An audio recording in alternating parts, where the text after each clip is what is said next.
do it like they used to. Move we open the meeting. Yes. Never understood how the selectmen used to do that. How Remember when the that? meeting is Yeah. not in session, Did it all you the can time. make a motion to start the meeting. It never made any sense because you can't have a motion unless the meeting is open. Correct. But then we remember Recording in progress. that we don't strictly go by Robert's rules.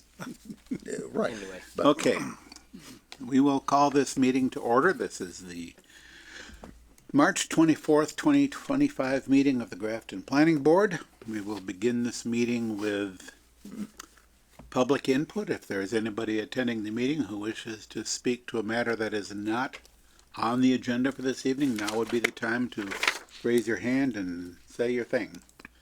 I do not see any hands raised in the room. Do not see any hands raised on Zoom. So, in the absence of anything from any of us that would count as public input, we will proceed to our Natalia has her hand up. Did Natalia. we do a roll call of who's Um, present? there isn't anybody. At the moment, Oh, since no, Armor. Natalia. we do not have anybody attending remotely, As far as the board. no board member is attending remotely, so strictly speaking, a roll call is not necessary. Until Prabhu joins. Yes, now if Prabhu were on Zoom, we would do a roll call. I will note that Prabhu sent an email saying he expects to be able to join the meeting by 7:15. Presumably he will be joining remotely, at which point any votes will be by roll call, if Prabhu is present. Okay, so we have one discussion item, technical review committee. I know this is kind of a Ray's request. I don't know if you wanted to lead off the discussion, Ray, or if Nope, Fiona, you wanted to start it. Start off. I'll do. So thanks, Mr. Chair. So this technical review committee, this is a committee that's very common in a lot of towns. It's an elevated, basically, typically a town manager, a town administrator appointed group that takes an in-depth look at proposals prior to their filing before their, requisite boards and committees. So, it really kind of irons out a lot of these like little nit items that sometimes we get, boards get hung up on, or that they need to see change during the public hearing process, and just overall is kind of a more efficient way of doing things. I had been kind of thinking about this for a while, and it had come up in past years, and it was mentioned to me fairly recently, and there's a good amount of communities that do it. At top of mind, I know Franklin, which is near us, does this type of thing.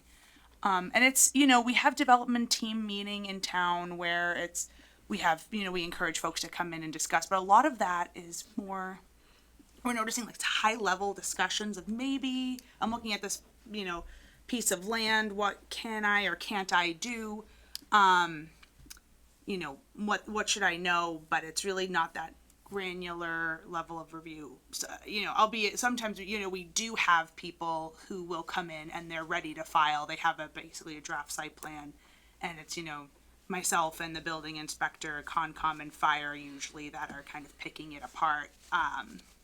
That's rare. So, we're thinking about this and just overall efficiency, and I feel like the logical best place to start is talking to the board and seeing, your thoughts on this and suggestions that you may have, and kind of thinking about rolling this out in the near future. Obviously, it's going to take some time to do that, and probably, I don't think it would necessarily require a charter change or anything like that, but just kind of wanted to start that conversation, because if we don't start it, it will never happen. So, so just kind of more high level discussion and trying to get your feedback really on that. This stage. Questions, comments? So- Justin? Of the towns that do it, would you say that there's a few that are in our like rough size range and kind of not a full town manager, but like a town administrator and kind of same structure as, what we are looking for as far as how things get approved in this town? Yes, I think it's a towns of varying sizes do it. Obviously, like the very smaller towns typically don't. It's usually just staff doing it. But yeah, there's towns that are comparable to Grafton that have this type of committee. Is it typically like one member of the planning board, or is it like the chair, or how does it typically work in things you've looked at? It can be. It can be.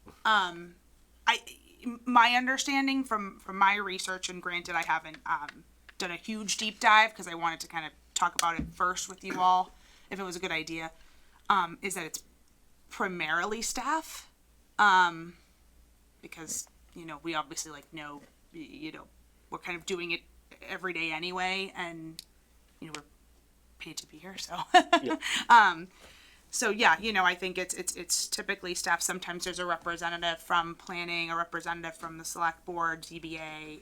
I think that would make sense. It's just kind of hard to find the time for volunteers to do that because it's during the day. Mr. Chair. So Mr. Mead? I have experience in filing plans before technical review committees. I've done it many, many, many times. And normally it's somebody from the town administrator or town manager's office, the town planner, police, fire, highway, sewer, conservation, and a member of the planning board. And what it does is you can't go before the technical review committee unless you have full plans, just like you're going to submit them to the planning board. So you submit a full set of plans, and then that group reviews the plans and makes sure that everything is in place prior to dropping it in front of the planning board. So it like you've many times you've had plans that have showed up that, there's no traffic study, there's no this, there's no that, there's no that the technical review committee takes care of all of that.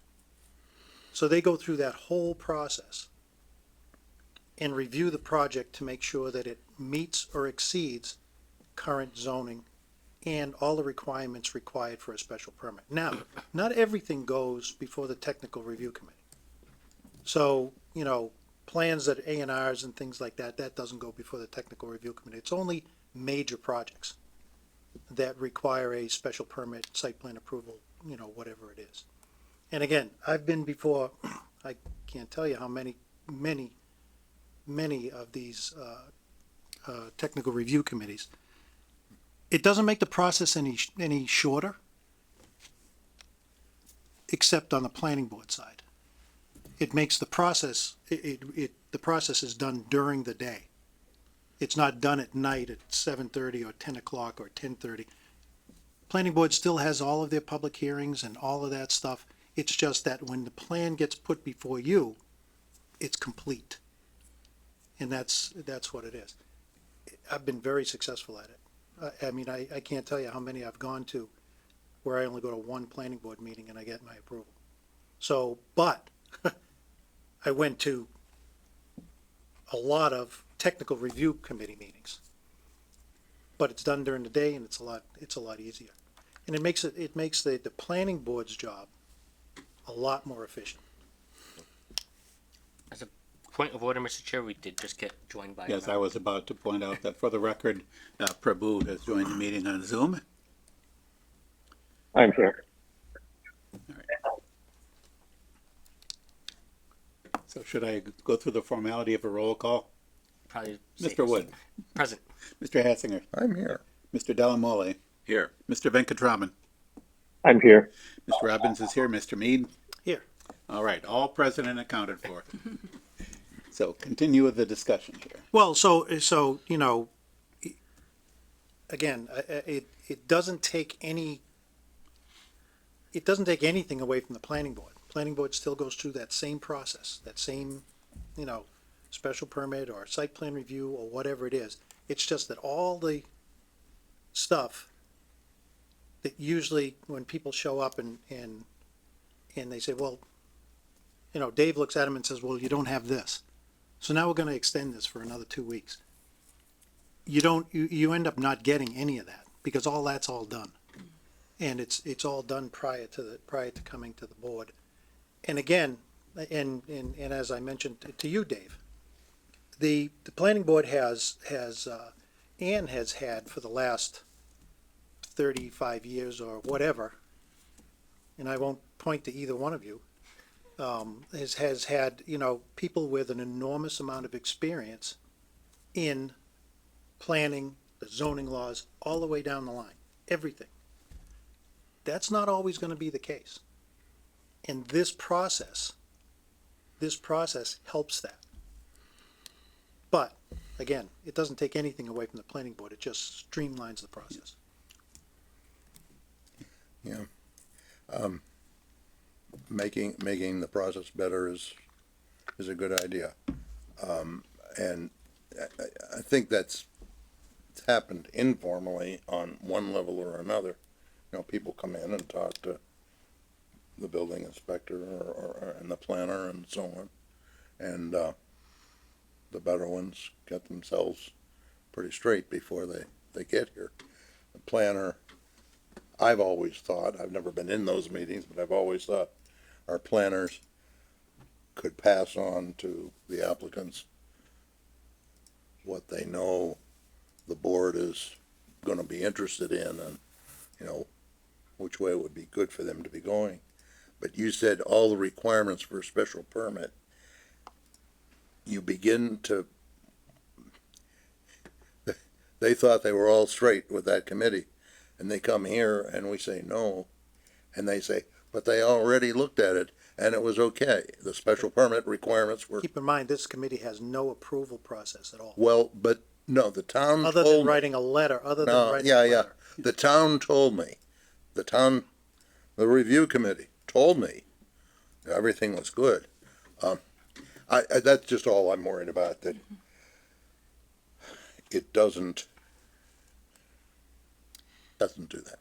It doesn't start to try to pull what we're elected to do away from us.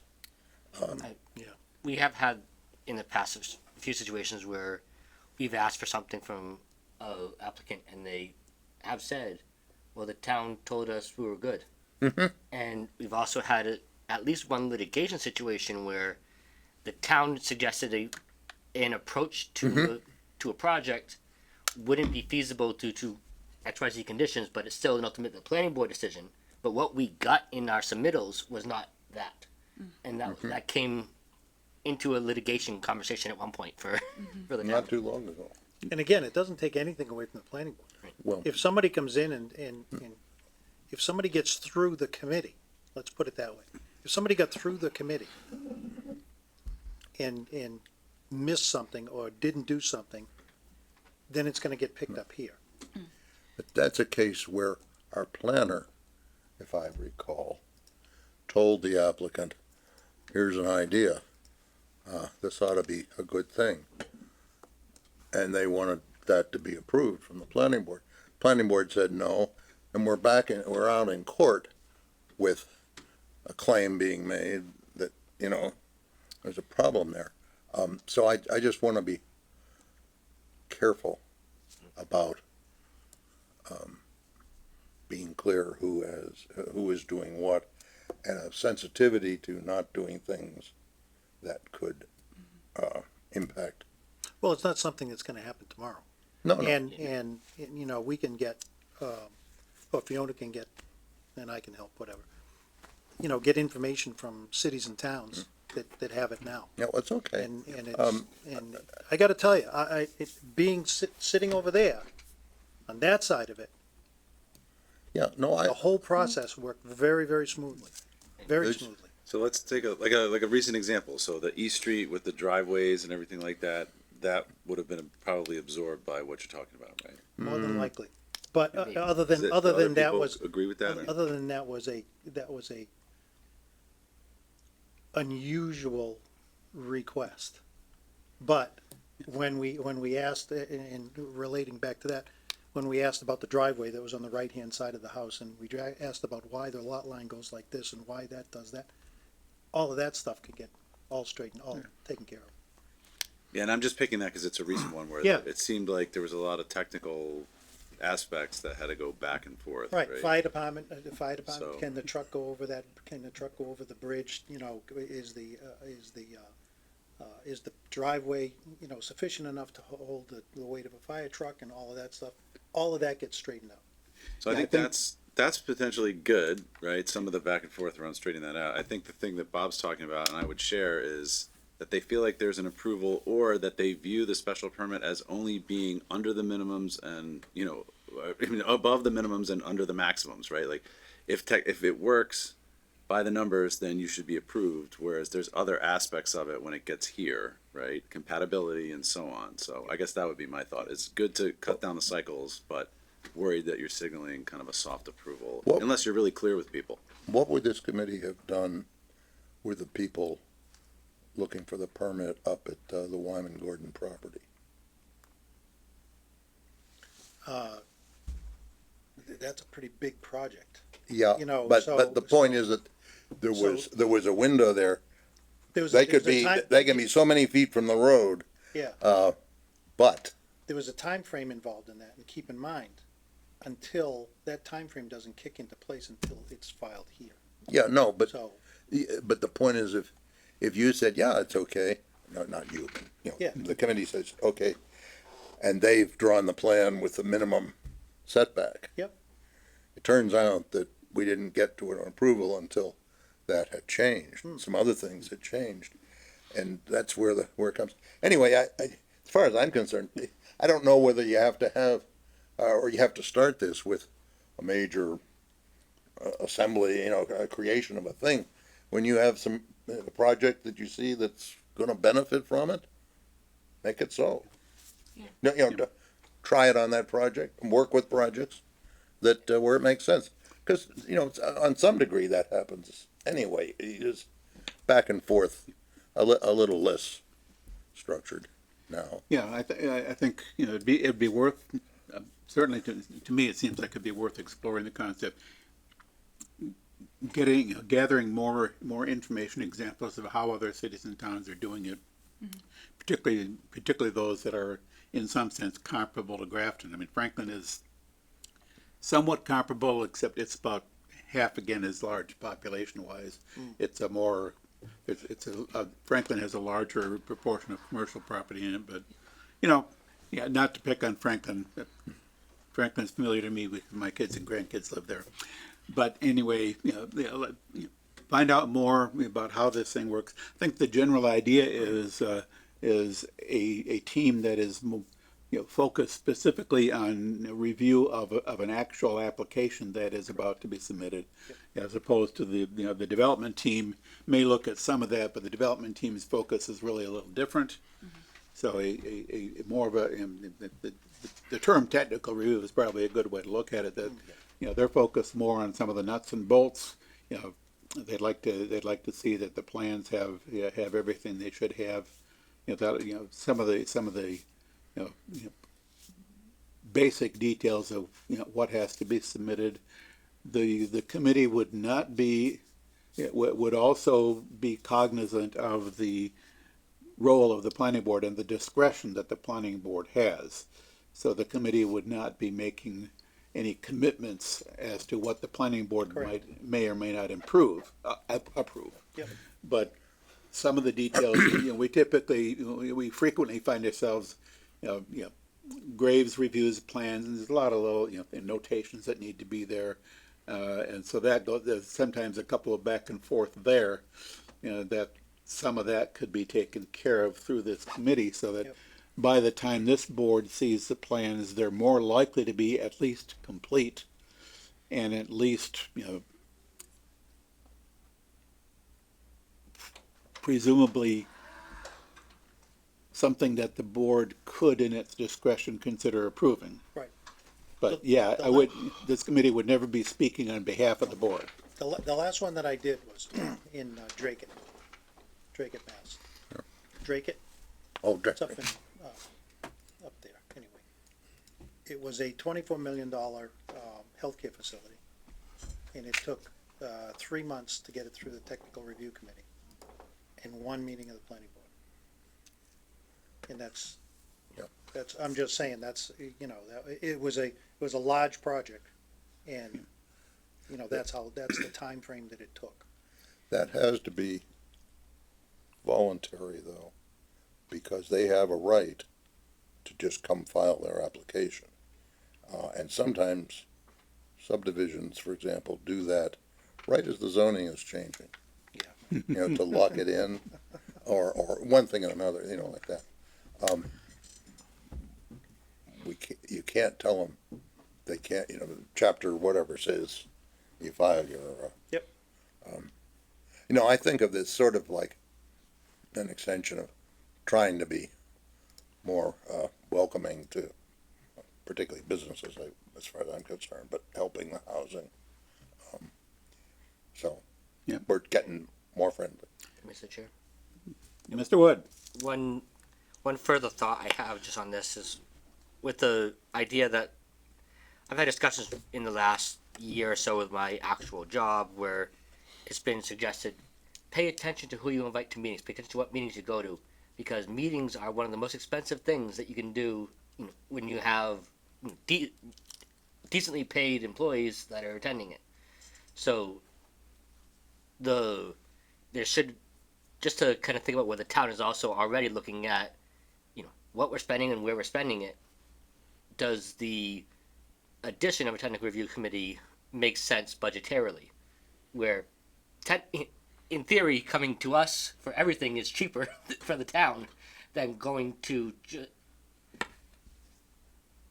I think that's the town administrators. no, that's my kind of my Everybody's my already point with here. it. No, but I the mean, town administrator can decide Oh, about yeah, absolutely. how much money he might wanna. Whether this would even be an extra cost to the town is, Yeah. kind of depends on how it's organized and structured. Exactly. Just imagining, fire, police in every technical review committee of something that they may have already seen enough to say, yeah, this is fine. And then if they're sitting in an 30-minute, hour, 2-hour meeting every few weeks, that's a lot of that's a lot of money for almost nothing. In some A lot of cases. people are listening to whoever, whichever issue you're on conservation, you got 7 other people who are getting paid Yep. and have other things that need to get done. Fiona? But I, that's not for us, that's for Yeah. Fiona and Evan. Yeah, that's true. And I think, just a couple of points, to elaborate on, I have seen communities that have a form as part of this process where notes are taken, concerns are kind of memorialized, and it's submitted with their application to the planning board, for example. So, like in the event, like I think somebody had mentioned, I forget who it was, but someone doesn't take us up on the suggestion, it's memorialized on that worksheet that they then provide. So that's kind of one way of doing it, and I'm always kind of a fan of record keeping and that aspect of it, because it kind of removes the concern of maybe that legal challenges, because say, oh well, we mentioned it, if they didn't choose to kind of act on the suggestion of the staff, it's proof of that is here. And I just to follow up on Justin's comment was, the development team meeting it's supposed to, the police chief and fire chief, DPW director, and all are supposed to be going to that anyway. And because development team meeting has become a little bit more high level discussions, the fire chief is obviously, balancing 101 things. He's not going to prioritize coming to development team meeting if he's getting a ton of calls. But if we can professionalize it as a technical review committee, then it's elevated and it's a more productive conversation.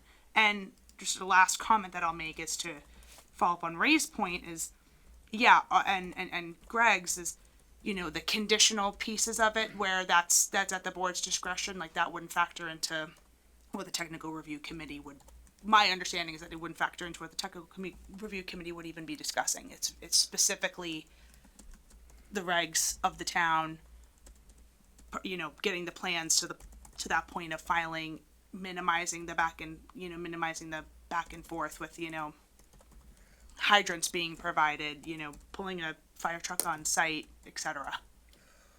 I lost. Welcome to the club.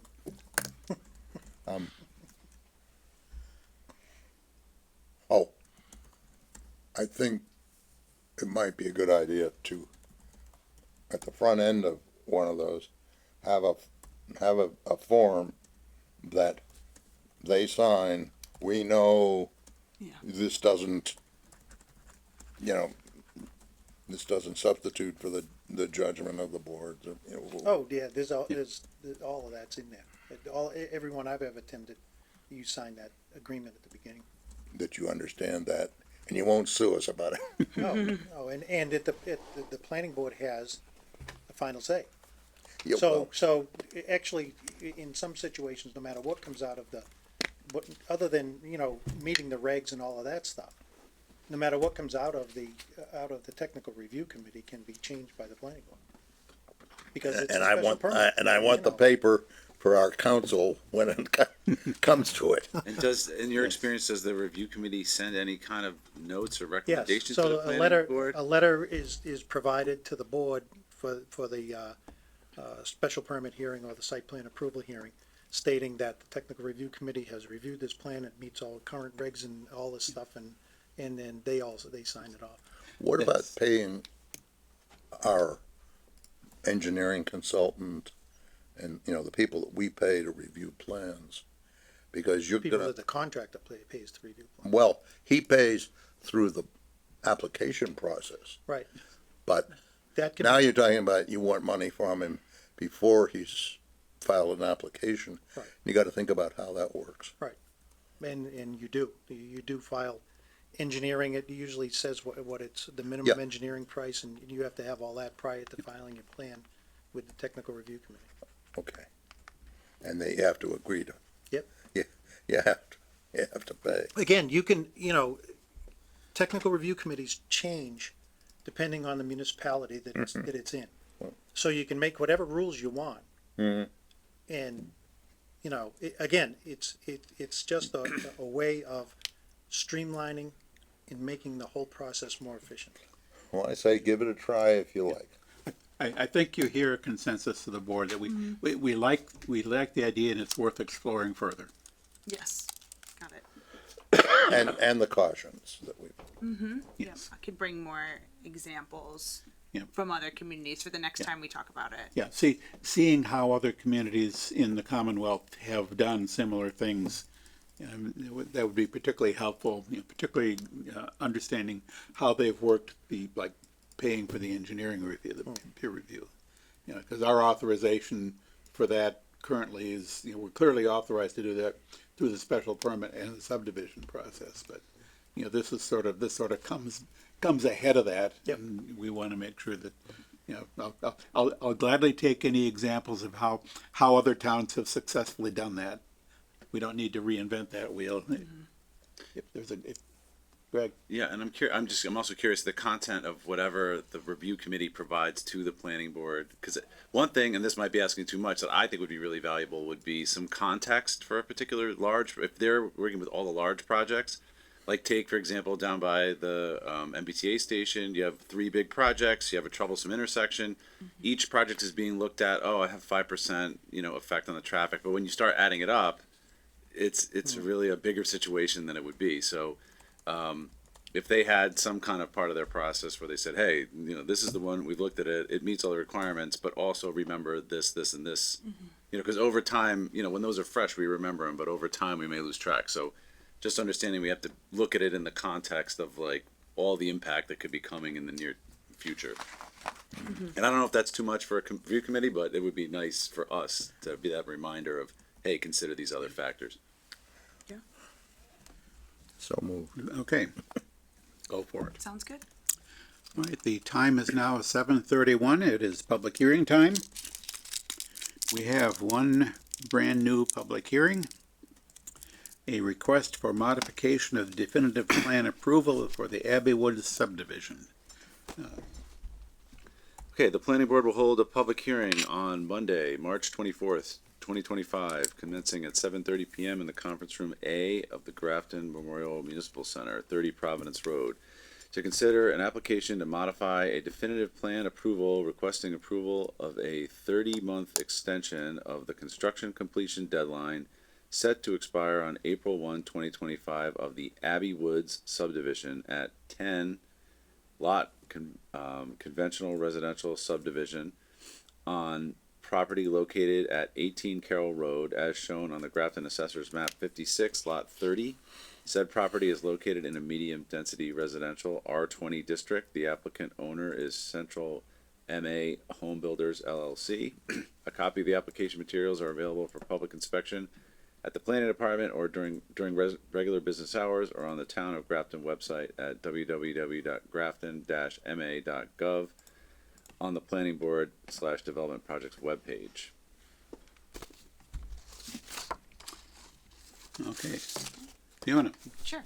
So, just a quick intro to this. I put all of this in my memo, but this 10-lot subdivision off of Carroll Road has been unfolding for a while. This request, as was mentioned, is for an extension for 30 months. From April 1st, 2025, which will get us to, which would, get the applicant to October 2027, in hopes that they'll be able to, complete the subdivision at that time. There's 2 lots that have been released as part of this project, and, fully, constructed. But the remaining lots, will need to be developed and eventually released. I mentioned in my memo that the applicant is working on securing a bond for the work for phase 1, which is the first 5 lots of the subdivision that was approved by the board in January of 2024. The remaining 5 lots will be part of a phase 2.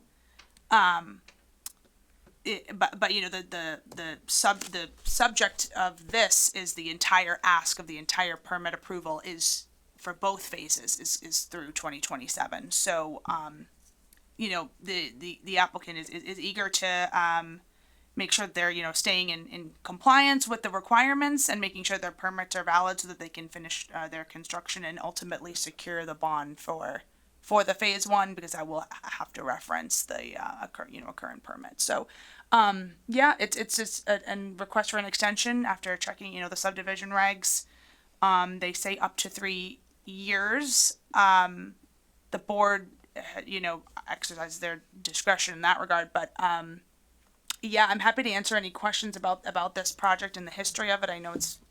I tried to succinctly summarize it in my memo through like a flow chart, but yeah, the nature of this request is just to extend for 30 months, and I believe the applicant is here as well. I think the history of this goes back quite a ways, around and around and in and out. And if you have a spare week, you can drill back and find that history. We customarily give 1-year extensions on these, and that's what I'm inclined to do.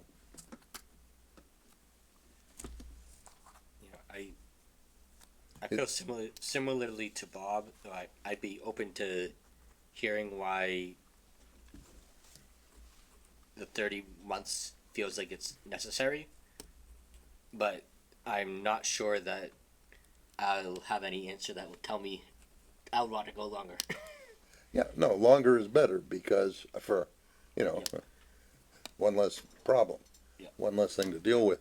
But we traditionally have had the 1 year so that we can have a little more keeping an eye, handle on what's going on.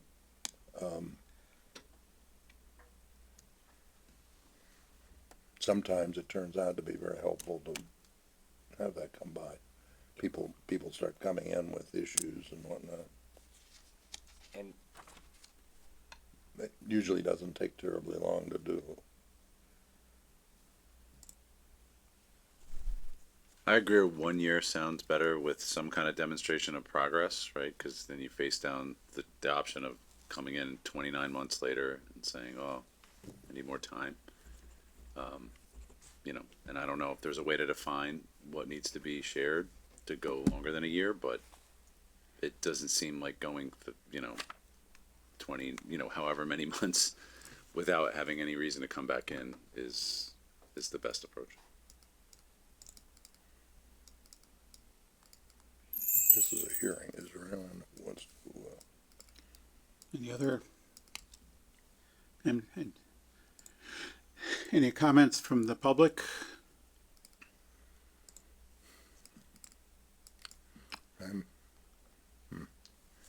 I move that we close the hearing. second, Moved and seconded that the hearing be closed. Any discussion of that motion? Hearing none. Mr. Wood, aye. Mr. Hassinger, Aye. Mr. Delamole, Aye. Mr. Venkatraman, Aye. and Mr. Robbins votes aye. Motion carried unanimously. The hearing is closed. Move that we, grant a 1-year extension. Second. Moved and seconded. Any discussion? Hearing none. Mr. Wood, Aye. Mr. Hassinger, Aye. Mr. Delamole, Aye. Mr. Venkatraman, Aye. and Mr. Robbins votes aye. Motion carried unanimously. Now, this is not exactly what we usually do, but I'm going to make a slight motion because it still needs a decision. I move that we direct staff to draft a decision and designate the chair to approve on behalf of the board the final wording of the decision based on our, well, I don't know whether I'm not sure that we usually do that. You know, it's normally just routine, I think. Yeah, well, there is, I still think need a there is a, there is there a, I'm trying to remember the last time we did a subdivision extension, whether we issued a draft or a decision on that. It's an extension of the existing decision, so it's Yeah. it's a really. question of yeah, modification. of permit. It's a definitive. definitive plan approval, and how we handle extensions of a definitive plan approvals. I have to look back on the record, because I don't remember. It's usually a decision. It's usually a decision. I Yeah, will a draft a decision. modified definitive plan approval. Right. Yes. Okay. So, I will understand Mr. Wood's motion that staff draft a decision in the form of a modified definitive plan approval and authorize the chair to review and So you're moving, you're you authorize- actually moving to amend the decision that we just made, or, We voted to grant it, but my motion all is right, basically all right. to Go with it. incorporate that vote into the into decision and have it. Yeah, second. All right, just trying to make sure we get all the paperwork done here.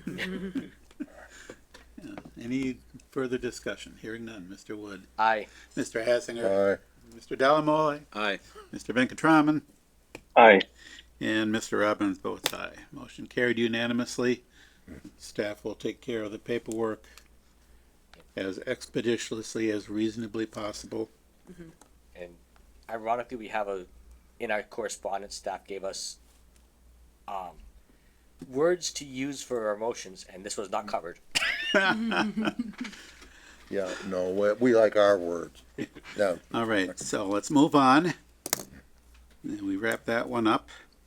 And we now have a continuation of the public hearing for a request for a special permit and site plan approval at 115-117 Ferry Street from the South Grafton Water District. This is for the PFAS treatment plant.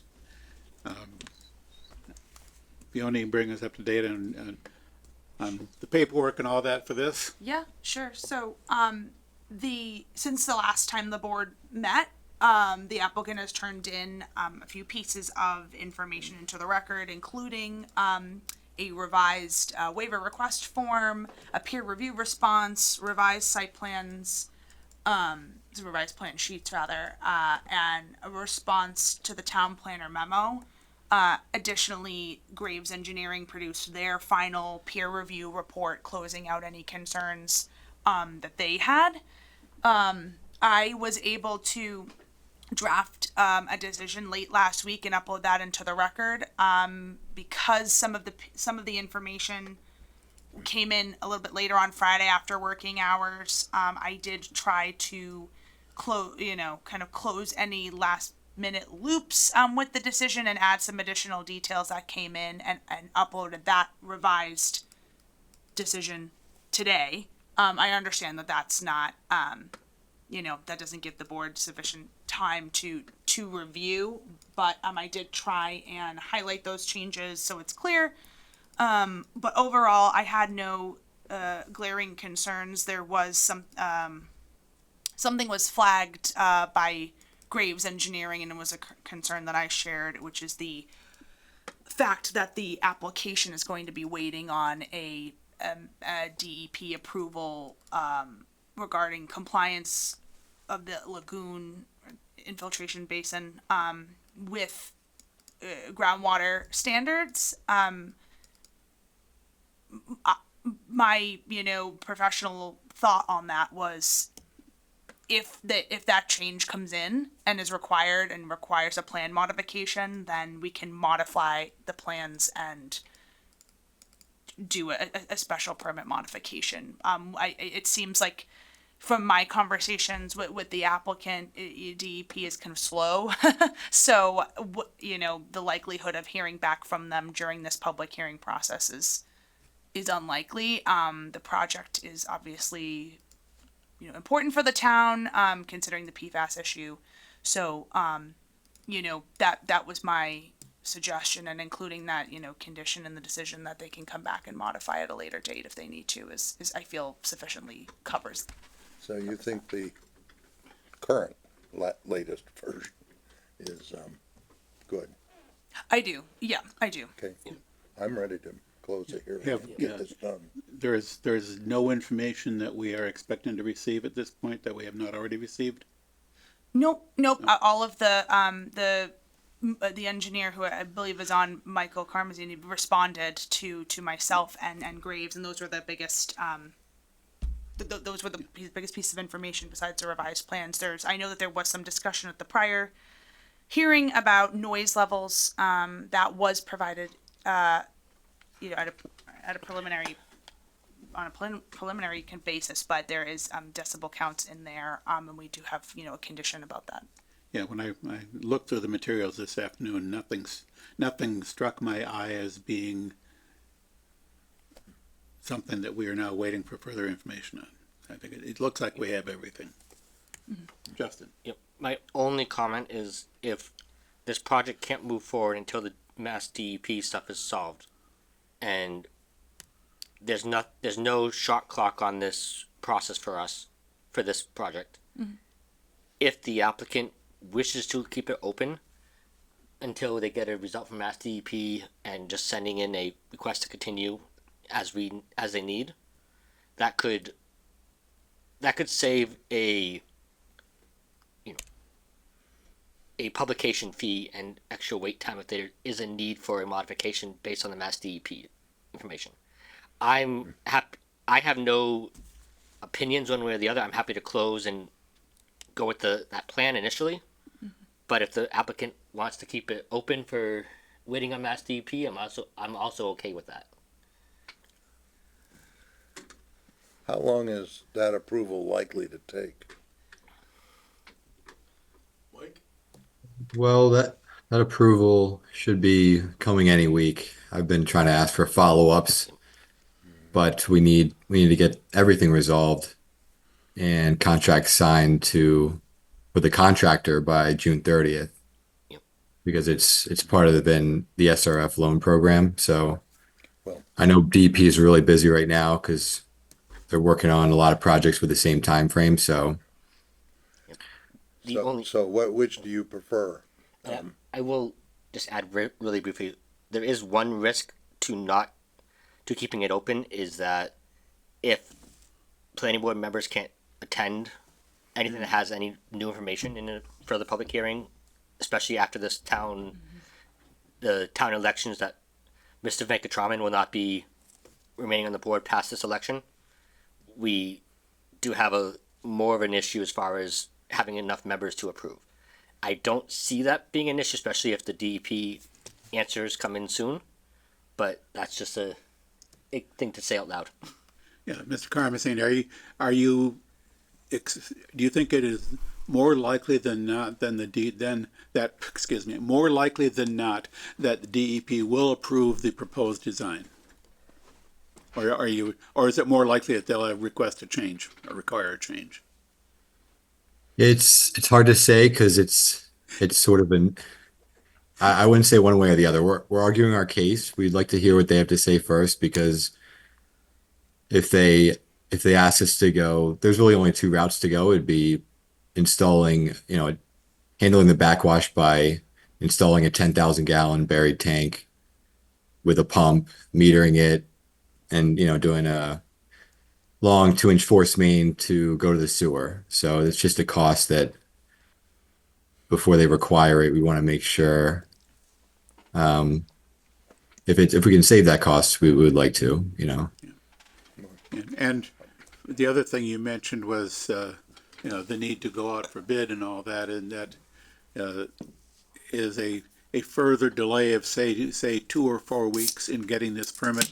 Is that potentially going to run into a timing issue with the contract?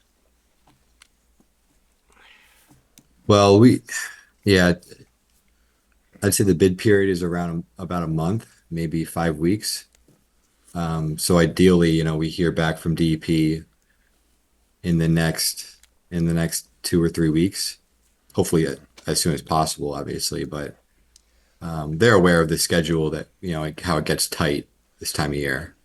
So that's why I'm expecting, pretty quick response from them. We haven't yet really talked about the election situation, who's gonna be available, and I think this, in another week, we're gonna have enough candidates to even fill out the board, in the election. There's the big open question. So, I really think that it's better to simplify that, close the hearing, work with who we've got, and pick it up if we need to, if something comes along when you've got it sorted out. Yeah. I move we close the hearing. I'll second, but I do suggest the chair just verify if there's any members of the public for this one. We haven't checked that for this yet. Yes, before I call for a vote on the motion to close the hearing. This is a public hearing. Are there any members of the public who wish to speak? I see one person in the room, one on Zoom. Nobody's raising their hands to speak. But we have to give the public the opportunity. Okay, seeing that there is no public comment on this, there is now a motion on the floor to close the public hearing. Is there any further discussion of the motion? Hearing none. Mr. Wood? Aye. Mr. Hassinger? Aye. Mr. Delamole? Aye. Mr. Venkatraman? Aye. And Mr. Robbins votes aye. Motion carried unanimously. The hearing is now closed. Does the board wish to deliberate on the draft The decision? designated, Sure. Where's my right screen? I did have a chance to review the latest draft decision. You have something, Justin? I have a motion to make, but I gotta find it. well, no, make the one that you usually make. All right, See, they're creeping in, taking over. So I noticed two things on the decision. One, Fiona had highlighted a question of whether there was a propane tank to be demolished. There seemed to have been conflicting information. Is that clear now? For the most recent information that I received, that's not going to be the case. So in the response that the engineer provided to my memo, they confirmed that Yes. there's no demo. So I'll remove it. So that language will be removed from the draft decision. On, So, Mr. Chair, just to streamline us, I move to grant the special permit, find favorably on all the findings as listed, and approve the requested waivers, conditions, and the draft decision as written and modified during discussion. Second, moved and seconded. Under condition A1, condition, the first of the standard conditions.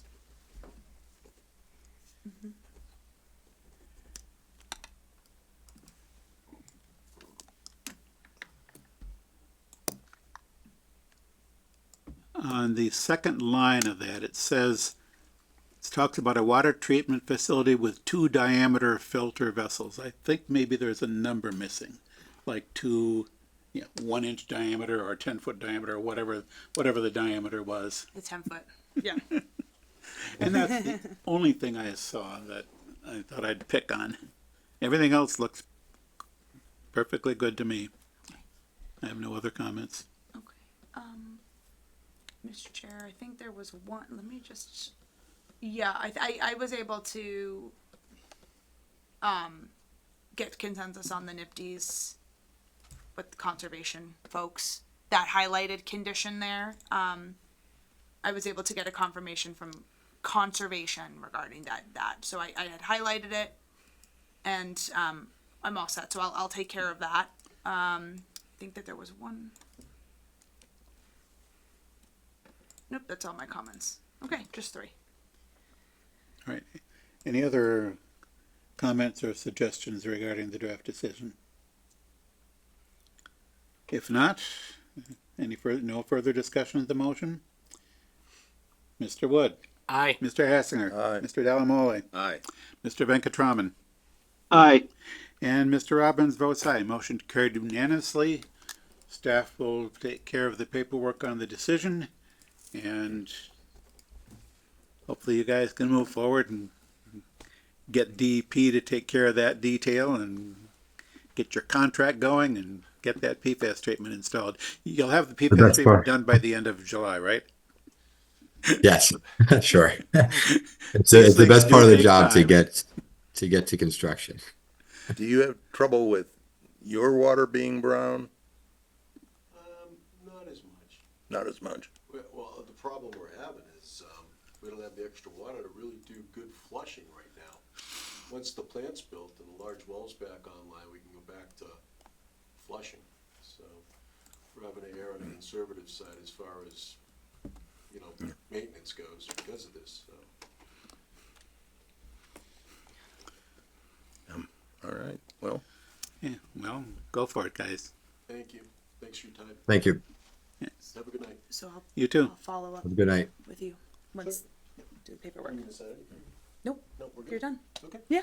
Yeah, just shoot me an email and, take care of it. Sounds good. Bye, Thank Steve. you. Thank you. Thanks again. All right, so let's move back to our general business. It appears we have some bills that need to be paid. I move that we authorize payment of the bills. Second. Moved and seconded that we authorize payment of the bills. Any discussion? Hearing none. Mr. Wood, Aye. Mr. Hassinger, Aye. Mr. Delamole, Aye. Mr. Venkatraman, Aye. and Mr. Evans votes aye. Motion carried unanimously. We can get our bills paid. We have no minutes of previous meetings. We may have a staff report. Yes. So spring is here. So that means it's busy and it's going to become more busy. We have a few things in the queue. So just trying to, for myself, maintain, a lot of our projects that, were also, kind of in a waiting period, on the town side for the better weather, they're coming along, as well as applicants coming in and trying to, come before the board. So just kind of, I guess, I'm sorry if I won't be as responsive as I normally am. I might take a day or two to get back to you. I apologize in advance, but we're gonna obviously try to maintain, very consistent, ongoing communication with everyone, but it is gonna get busy. plus a lot of construction projects that were underway, or we're going to be trying to close those out in early April. So I'll be spending a lot of time out and about doing kind of final checks with Graves. That includes 8 Millennium Drive, 5 and 7 Main Street, Woodland Hill subdivision, Winslow. But Winslow Point is a little bit further to go, but we will be doing a check-in that project. 55 North Main Street. Those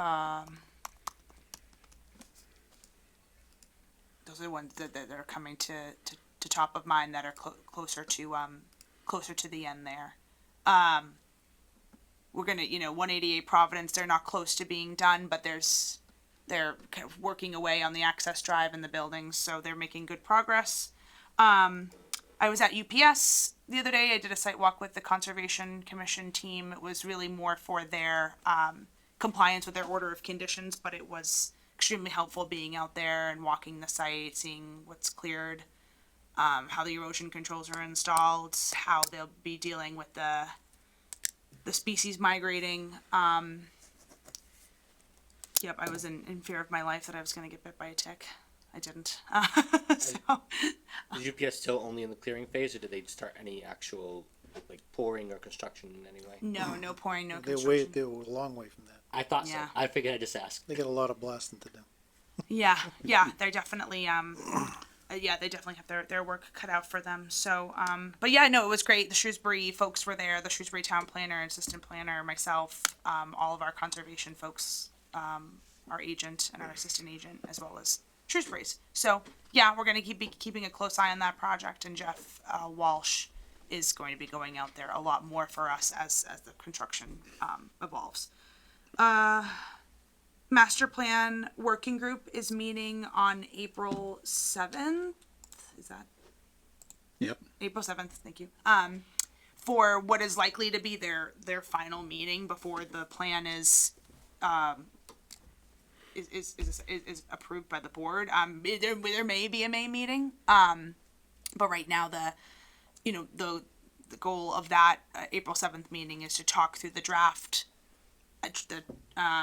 plan, the draft implementation matrix, and then there will be a public comment period for the next 30 days. So that's the next steps for that, and then we're hoping to have it on the.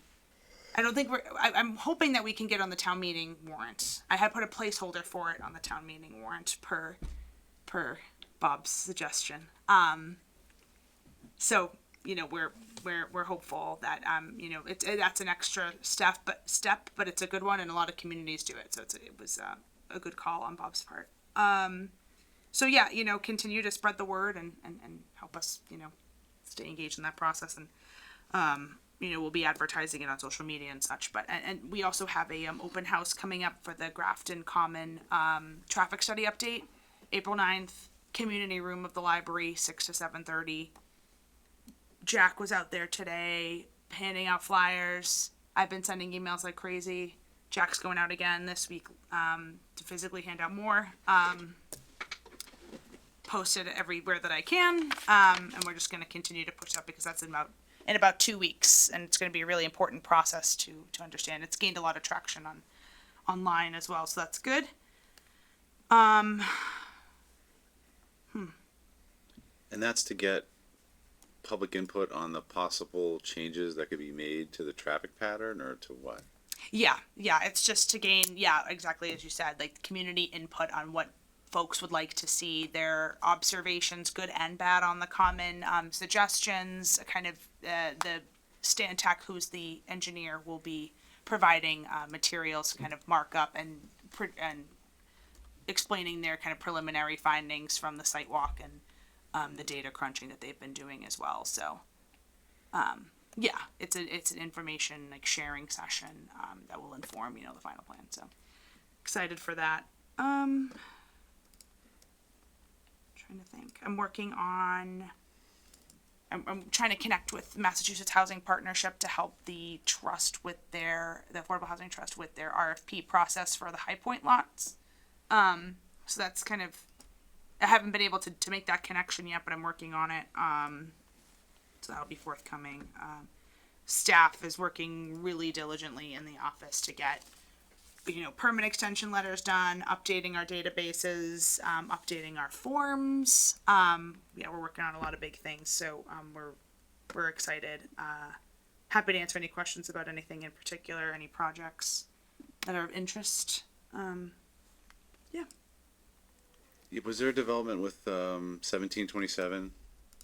Yeah, they went before they went before the select board on March 18th, and they got their extension for 1 year. On the PNS? Yes. Yes. They have been, so they got their local permits. They're still working on their MassDOT highway permit that they need, for 140 for the curb cuts. And that's moving along. They're going to be closing in early April, based on what they, Brendan Holmes, the project manager, has relayed. So they still have finalizing that land, what's called the land disposition agreement with the lawyers.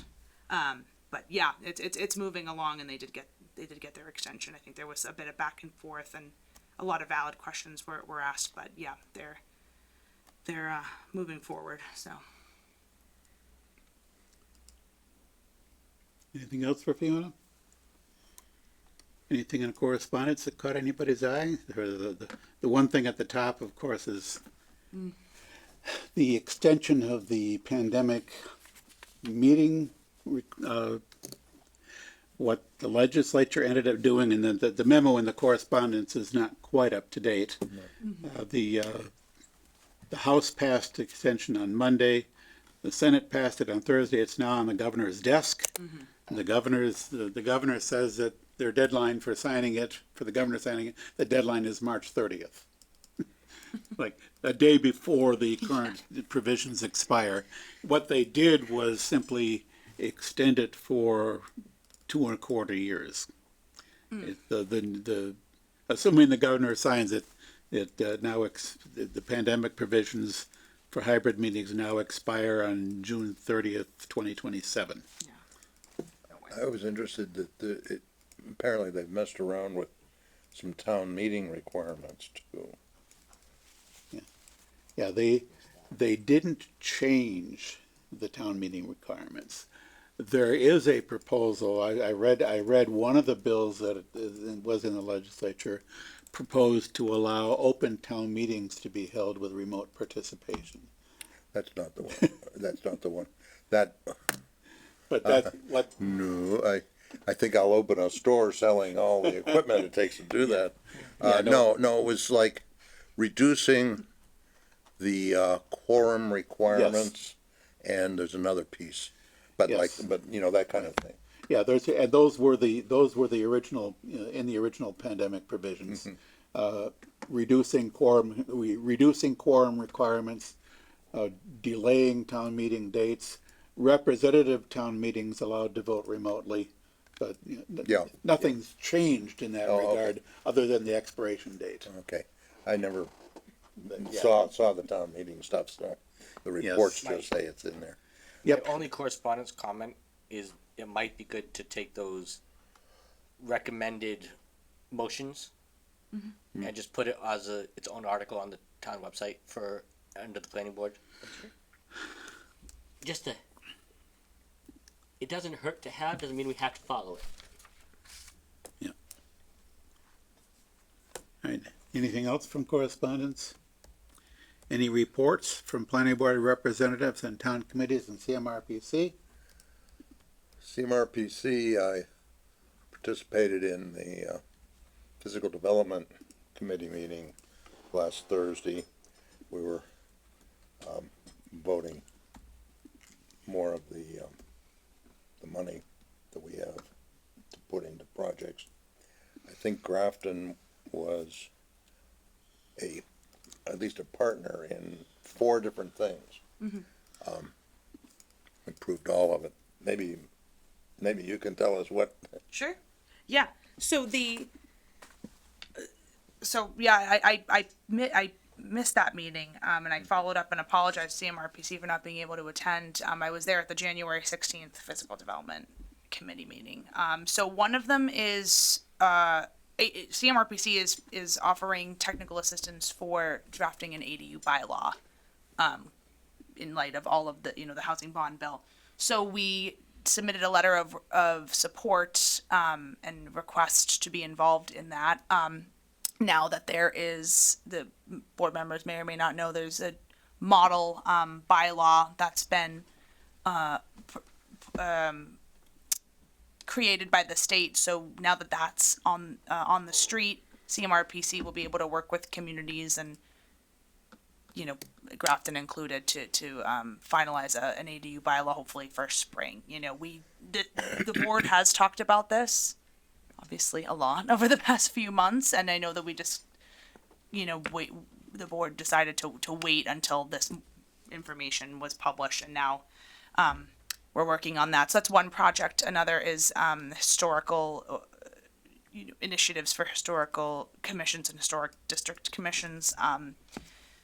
Regional, again, we submitted a letter of support for various historic initiatives that are of interest to those two groups in town. So the Historic District Commission will confirm that they will be discussing that on their next agenda. And I believe the Historic Commission will be doing the same. So they're going to, I forwarded the information about that project, and they will respond with what their priorities are. One of the kind of top priorities that I've noticed in the hazard mitigation plan is protection of historic resources from natural hazards. So that's just was one suggestion that I had made, but of course it's up to the groups. Another is a letter of support for hazard mitigation assistance with implementing hazard mitigation plans. We have a lot of big plans in Grafton. The planning department is in charge of making sure all of those are implemented with, project managing them. Individual boards and staff play a role, but yeah, whatever help we can get, we want to make sure that we're not necessarily, dropping the ball on one plan because we're prioritizing another. So that's kind of where that was coming from. And the last one I'm completely blanking on. I don't remember. Sorry about that. Anyway, Hold on one second. Actually, bear with me for one moment. I'll be able to pull it up.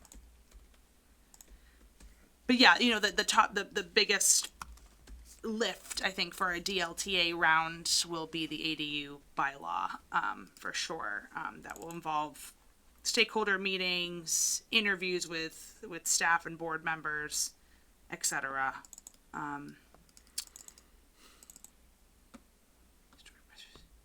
And our flexible development bylaw. I'm sorry. That came out of the master plan discussions. So we're working with a staff member at CMRPC who did the land use chapter of the master plan. And he's doing an analysis on the benefits of flexible subdivisions versus conventional. And he's already started that work. He's done a call for information on the mass planners listserv. And he should be kind of starting that more in earnest in the summer. So I'll have more to report on that later. So in brief, what's the difference between a flexible versus conventional subdivision? So the flexible usually requires like an open space component. So it's smaller lot sizes compared to a conventional, which is like usually the full 40,000 square feet. Oftentimes that land, that open space that's preserved, is gifted to the town and a town meeting and can be used for a variety of purposes. But it's really just preserving open space while also more or less generating what housing. we have. Sorry? It's more or less what we have. We were the first ones to call it flex, I think. It was the cluster development. Right, yeah, it's different names But for we it. have, you go far enough down into our, bylaw. Yeah, Okay. section, somewhere in section 5. You haven't had the pleasure of doing one of those yet. The flexible development style encourages, obviously preservation, and it kind of provides an incentive too, because you can get a little bit more density bonus units and such. Maybe we should, change ours to the planning board decides which, Yeah, not, that's- not the developer. Yeah, some towns do that, and that's sort of the context in which, which we started talking about this within the master plan. Section 5.3 of the zoning bylaw, if you're curious. Okay. But yeah, the essence of flexible development is set aside substantial open space. It's like 40 or 50% of the land area has to be set aside as open space, and in return, the developer gets potentially an increase in housing density. Mhm. In other words, the same, on a given parcel of land, if you can develop 50 houses on a conventional plan, on a flex plan, you might be able to develop, say, 55 houses, smaller lots, closer together, less frontage, Yeah, you, potential other incentives. yeah, you can, there's a thing about, if you do this, and this, then you get so many, such and such percentage. Got it.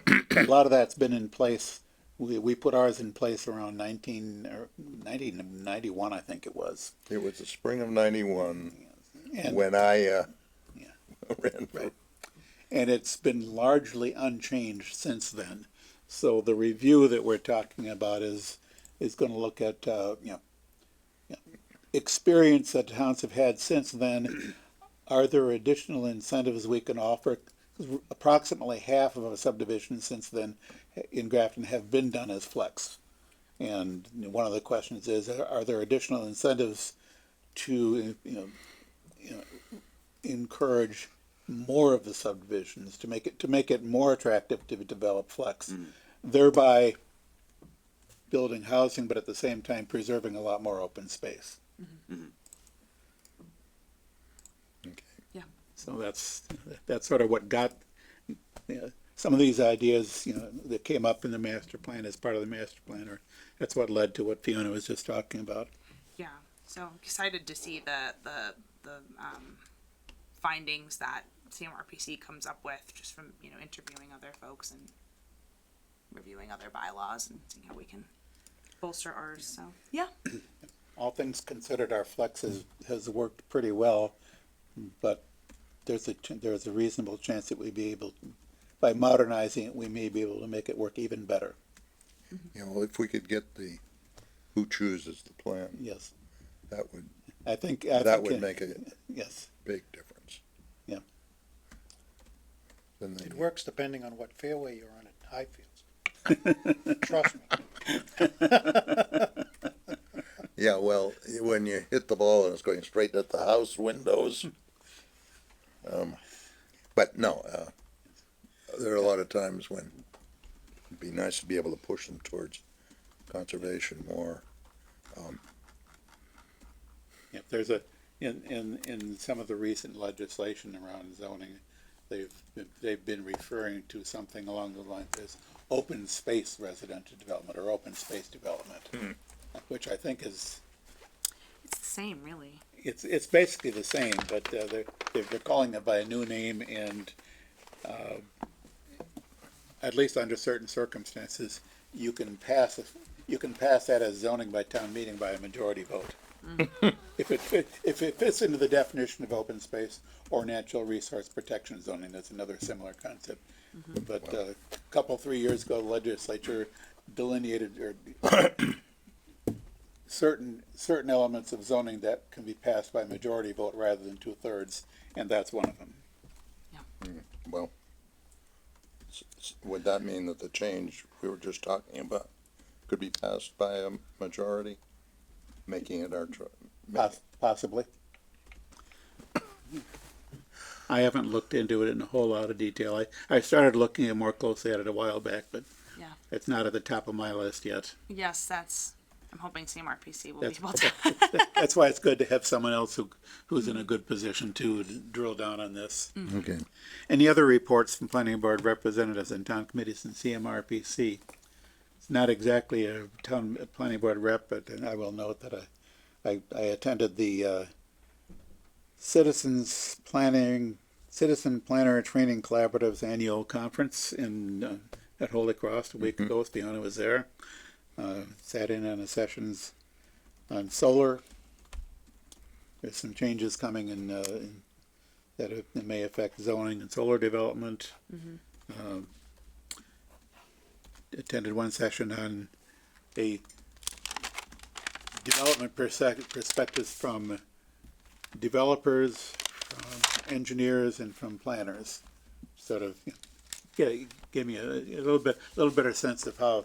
Yeah, and Ray probably knows a lot of this. You've seen it from both sides, and so it's interesting to understand, what are the major issues from the different perspectives, and not just looking at it from a planning board side. And then the other one I attended was on home rule, which was kind of interesting. Oh, yeah. I mean, that's something. I mean, we have a home rule charter, which we did back in 1987. But there was some interesting, some history of home rule there, and some of the things that towns have done as by home rule petition to the legislature. One of which caught my eye. The town of Franklin had the legislature pass some special legislation to streamline their procedure for accepting roads. And I'm not sure, I'd have to read that again, but I think maybe it eliminated this odd thing that we have to do, the planning board has to report on like we did for the High Point subdivision. Why do we need to be involved in that? Because we know the most about it. We've beaten our heads all the way through it on Yes. the plans. I mean, Okay. anyway, it was interesting. Is there anything else which could, Are there any other items which may lawfully come before the board? I don't think I'm gonna call for a vote to extend beyond 10 o'clock. I move we adjourn. Second. Moved and seconded that this meeting be adjourned. Mr. Wood, Aye. Mr. Hassinger. Aye. Mr. Delamole, Aye. Mr. Venkatraman, Aye. and Mr. Robbins votes aye. Motion carried unanimously. We are adjourned.